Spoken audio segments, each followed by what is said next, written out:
दोस्तों, Lionel Messi की कहानी भी एक ऐसे इंसान की कहानी है जो अपने जीवन की सारी बाधाओं को पार करता हुआ दुनिया का सबसे महान फुटबॉलर बनाया। वीडियो में आगे बढ़ने से पहले अगर आप हमारे चैनल पे नए हैं तो ऐसे ही कहानी सुनने के लिए चैनल को सब्सक्राइब करें और बेल आइकन को ऑन कर दें। तो बिना टाइम वेस्ट किए चलिए शुरू करते हैं मेसी की स्टोरी।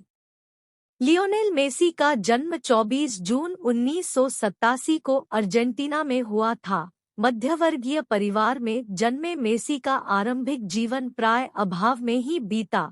उनके पिता जॉर्ज मेसी एक स्टील फैक्ट्री में मैनेजर थे और उनकी माता भी एक कामकाजी महिला थी। दोस्तों, मेसी के माता पिता एक फुटबॉल प्रेमी थे, जिसके कारण उनके बच्चों को भी काफी कम उम्र से ही फुटबॉल के प्रति लगाव हो गया था। मेसी जब मात्र 10 साल के थे तब उनके जीवन में संघर्षों की शुरुआत बड़े ही नाटकीय ढंग से हुई। लियोनेल मेसी जब 10 वर्ष के थे तो उन्हें पता चला कि उनके शरीर में विकास हार्मोन की बड़ी भारी कमी है, जिसके कारण उनके शरीर का विकास रुक गया है। इस विकास की प्रक्रिया को पुनः शुरू करने के लिए हर महीने ग्रोथ हार्मोन इंजेक्शन देने की आवश्यकता है। दोस्तों, मेसी के माता पिता की आर्थिक स्थिति इतनी अच्छी नहीं थी कि प्रत्येक महीने इतनी रकम सिर्फ इलाज के लिए खर्च कर सकें। इस घटना के बाद मेसी के जीवन के संघर्षों की शुरुआत भर ही थी। मेसी एक प्रतिभाशाली खिलाड़ी थे और एक दिन जब अर्जेंटीना के रिवर प्लेट एफसी नामक क्लब ने मेसी की प्रतिभा को देखते हुए उन्हें अपने टीम में चुनने का निर्णय किया। मेसी एक प्रतिभावान खिलाड़ी थे, पर इस समय एक शारीरिक कमी ने उनसे उनका सब कुछ छीन लिया था।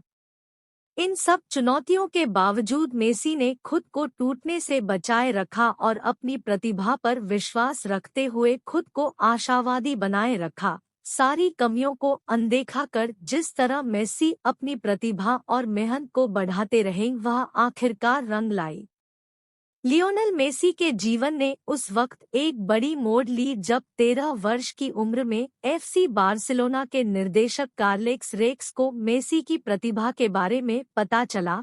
मेसी की असाधारण प्रतिभा और खेल को देखकर कार्लेक्स रेक्चस ने मेसी को अपने क्लब में शामिल किया। दृढ़ संकल्प और फुटबॉल के प्रति अपने जुनून के कारण महज 16 साल की उम्र में मेसी पहली बार बार्सिलोना की तरफ से आधिकारिक तौर पर मैदान में उतरे और इस मैच में बार्सिलोना की जीत हुई। मेसी ने लगातार कई फुटबॉल रिकॉर्ड तोड़े हैं, जैसे 2 विश्व cup, 2 UEFA super cup, 3 champions league, 6 Liga league. 2011 के फोर्ब्स के मुताबिक मेसी की संपत्ति $110 मिलियन से अधिक की है। फोर्ब्स के नए आंकड़े अनुसार 2019 में मेसी सैलरी के मामले में दुनिया का सबसे ज्यादा कमाई करने वाले एथलीट रह चुके हैं। लियोनेल मेसी के जीवन से हमें सीख मिलती है कि कैसे मनुष्य अपने दृढ़ संकल्प और कौशल के आधार पर अपने जीवन की बाधाओं को पार करता हुआ एक सफल इंसान बनता है। मेसी के व्यक्तित्व से हमें यह सीख लेनी चाहिए कि हमें अपनी कमियों के बजाय अपनी खूबियों पर ध्यान देने की आवश्यकता है, और जब आपके जीवन में कभी बुरा वक्त आए तो उसे घबराने की बजाय उसके समाधान की चिंता करनी चाहिए। आशा करते हैं आपको लियोनेल मेसी की ये मोटिवेशनल कहानी अच्छी लगी होगी। ऐसे ही कहानी सुनने के लिए हमारे चैनल को सब्सक्राइब करें और साथ ही बेल आइकन को ऑन कर दें, जिससे हमारे वीडियो सबसे पहले आप तक पहुंचे।